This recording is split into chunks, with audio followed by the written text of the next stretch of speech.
Welcome back, everybody, to Mid-Bay News Update. We're talking with Alan Wood. He's the Florida president of CCB Community Bank. We're going to talk a little bit about mortgages, and we're also going to talk a little bit about the economy and the health of the economy here, more generally what you're looking for in the patterns as we're going into the next 12 to 18 months. So, okay, sounds Alan, tell me a little bit about yourself first. What do people need to know about you? I guess I've been a career banker. I've been in banking roughly almost 40 years now. It's hard to believe, but my wife and I, Tracy, moved down to the Niceville market almost 15 years ago. When I joined CCB Community Bank as Florida president, we were looking to grow the market in Florida at that time, and still are today, in fact. And we've grown into 3 markets in Florida, here in Niceville, Crestview, and in Dufuniak Springs. My background is on the commercial side of banking. I've been on the community banking side of things for probably about 25 years now. Early in my career, I was with a large corporate bank, AmSouth Bank, and got a lot of my training on the commercial side back then. So very community-minded. Anyone knows me, and us, in fact, my wife Tracy, we're very involved in community. The bank itself is also extremely loyal to the communities they serve, and want to be involved at all different levels, whether it's with high schools, middle schools, charitable organizations, and United Ways, and those type of organizations. So.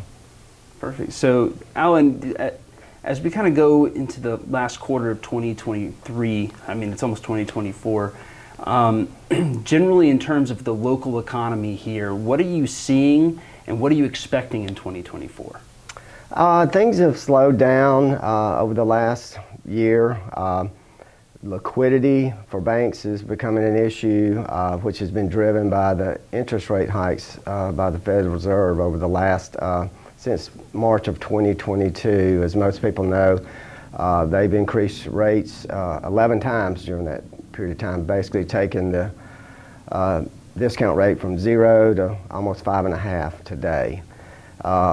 Correspondingly, rates on commercial side of loans, your mortgage products as well, have increased significantly, and that's slowing down the borrowing side of things with almost all banks out there and mortgage companies. And I think that trend will continue over the next year.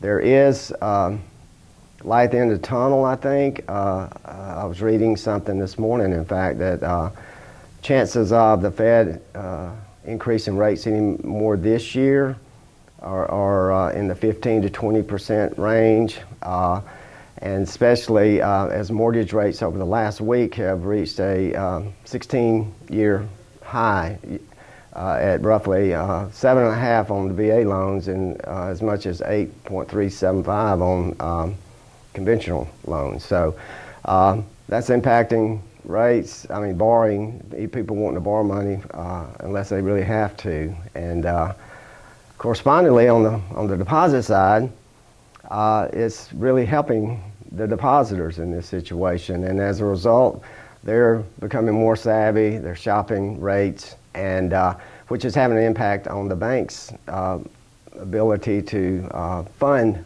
these loans going forward, because a lot of monies are being moved around with CD rates, investment options out there for the depositors who, quite frankly, have suffered over the last 10 years because of the low rate environment we've been in. So anyway, it's I just think in general things are going to continue to be slow on the lending side over the next year or so. So basically what you're saying is in the next year we're looking at people maybe not taking as many risks because the reward of sitting tight is pretty good. Yeah, and luckily for our market here, home values are still holding roughly where they were a year or so ago, which people are taking advantage of that, improving their homes through equity in their houses, either through second mortgage type loans where they can borrow against it to improve their property and not have to move per se and keep those low fixed rates they have on their first mortgage in place. And so, you know, it's helping on that front. And I think you'll continue to see banks pushing those type products as well as home equity lines of credit because most people are going to sit still with the low rates that are in place on a lot of loans that were done over the last several years. And there's a generation out there, your age, that have locked into these rates, and you know, they may never see those rates again in their career because you know, it was kind of a unique situation the way it kind of came about. And so, you know, on the flip side, I just think most people will continue to sit still for the time being. Something unique to our market, the military is constantly moving people in and out of here, so there will always be that circle going on in this market, and so there will be activity around that on buying and selling homes, financing, those type transactions. So. Perfect. Well, we'll be right back after a quick message from our sponsor, Northwest Florida State College. Stay tuned for more from Alan Wood, who is the Florida president for CCB Community Bank here in Niceville. As one of the top higher education institutions in Florida, we are indeed committed to helping each of you achieve your individual goals for education and career success. The best is always our standard. Welcome back, everybody, to the Mid-Bay News Update. I'm here again with Alan Wood, who is the Florida president for CCB Community Bank. And Alan, we were talking a little bit before we came back on camera about stuff like assumable loans, products that banks offer that allow people to kind of skirt the jacked up costs of money right now. Can you tell us a little bit about some of the things that you're seeing people do or advising people to do in order to avoid getting hit real hard by interest rates that are like at 8% for some things right now? Yeah, there are so many great rates in place that have been done over the last several years, and somebody needing to sell their home might want to check and see if their loan is assumable. In that situation, borrower, if somebody wanting to buy their home comes in, that would be an option where they step into their shoes on their loan that they have today, and then provide the rest of the financing through like a second mortgage type product that mortgage companies are starting to introduce into the market and to accomplish purchasing the property. That rate's going to be higher on that second mortgage, but it's going to be better than having the full amount at that higher rate. So you're starting to see more of that. More people, again, if they have the liquidity to accomplish it, put more down on their home so they don't have to finance, an 80%, maybe they could do 60%. Again, that's going to save them money over time. So I think you'll see more of that. A lot of the VA type loans are assumable. So again, if you've got a military background, you could step in to assume that loan possibly. And it's not something that happens quickly. That it's going to take more time to accomplish that compared to just doing a straight up loan. So anyway, I think you'll hear more about that over the next year or so. So the Federal Reserve Bank, I guess, is an effort after all the stuff that we did during COVID is trying to slow down inflation, right? Mm-hmm. And so you don't often hear people talking about problems with inflation and also problems with high interest rates at the same time, I feel like. Right. And we're kind of in that mid-flux sort of situation. Can you tell me a little bit about what inflation is doing right now, what you're projecting for inflation in the future, and how that might affect interest rates? I think the interest rates are definitely slowing down inflation. In fact, again, reading recently that the U.S. 10-year Treasury is at a 23-year high today. And again, higher rates, again, people are spending less.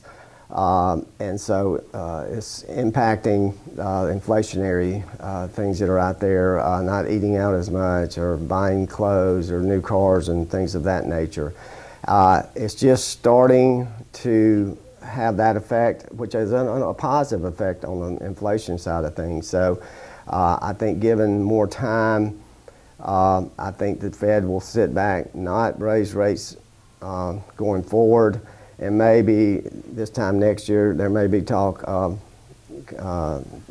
lowering interest rates by the Fed at that point in time. But nothing like this moves fast. It's going to take time, and hopefully there won't be a recession. You know, everybody keeps predicting the recession, and it hasn't occurred yet. And again, the way things are looking right now, hopefully it won't. But I just think more people this in our world, which we're very fortunate in Niceville to have the military influence, government monies flowing into this market like we do with government contracts and contractors and things of that nature. It does insulate us to a large degree from the recessionary type things that occur nationwide. So on that kind of governmental note, the government just passed a temporary spending bill for 45 days, so we got a stay of execution. Yeah. With a area like ours so heavily influenced by government money coming in, what happens to the local economy here in the Niceville area when there's a threat of a government shutdown? Have you seen any dramatic differences between Niceville and say somewhere like Des Moines or somewhere where there's not as much government influence? Not necessarily. I mean, I haven't been here where it's been a shutdown for very long.